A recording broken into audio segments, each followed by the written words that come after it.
from SX Virtualization blog. In this video we're going to be deploying Veeam backup and application version 13 private beta.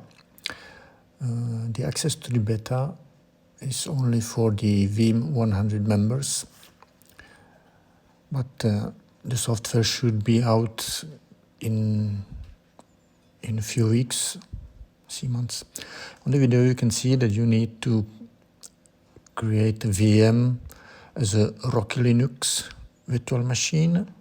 You need to add at least 256 gigabyte of capacity disks, and then CPU must have 4 CPU cores and 20 gigs of RAM.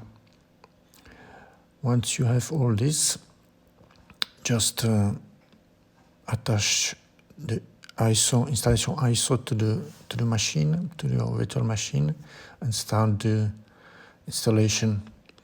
The installation is very simplified, as you have two choices. If you want to do a clean installation, or if you want to do installation where you want to keep backup jobs and other settings from previous installations. The installer will allow you to selection this.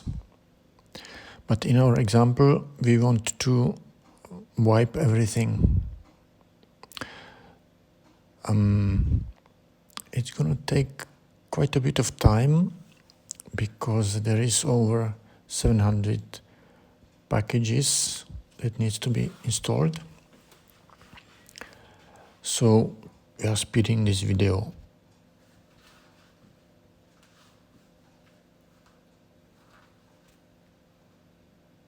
You can still see 724 packages needs to be installed. And yeah, the system reboot automatically. And then you can access the console of the VM, where you can configure the host name, and you can also configure the IP settings, networking, time servers, Veeam admin password, very important. The Veeam admin password, you need to select strong password. So you cannot go just with simple password with this. Let's pick some easy host name.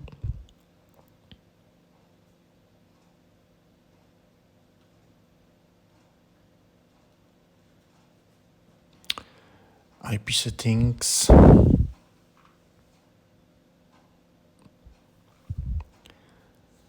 And then subnet mask, gateway, DNS.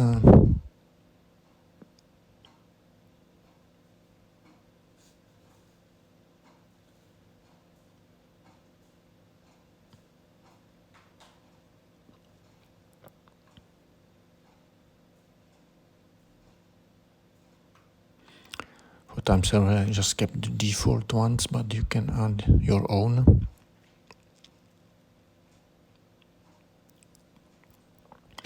Now the Veeam admin password.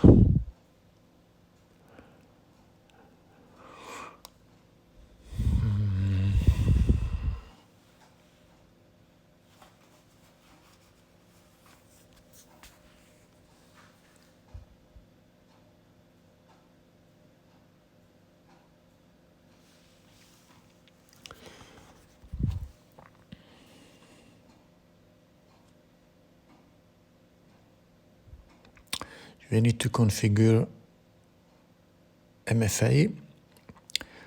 MFA app, depending which app you're using, but basically you scan the QR code into your app and then enter the 6-digit number that the app gives you, and you can go to the next step. The Veeam security officer, you don't have to configure it at this moment. You can skip it. That's what I did. But if you really want to use this feature, the security feature, you can do so.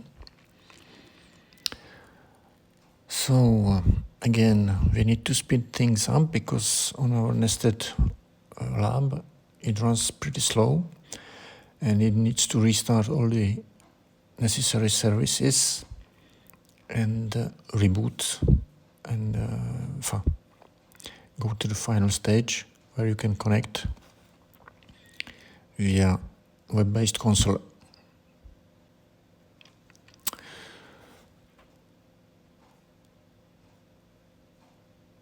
Okay.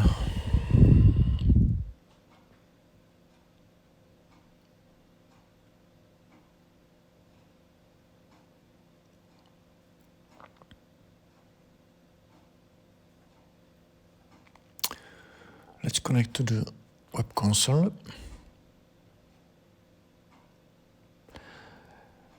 Use the Veeam admin account and the password.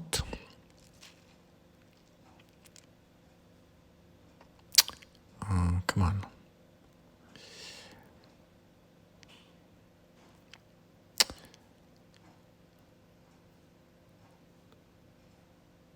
So we have our web-based UI. Yeah, we need to put a license on, and then we basically finish the installation and we can play with the UI a little bit. I leave you to watch the rest of the video, but as of now, I don't have anything to comment. You may want to switch to the Windows console, as you might want experience that the web-based console, you don't find everything on the same place as you did on version 12, but it's up to your preference.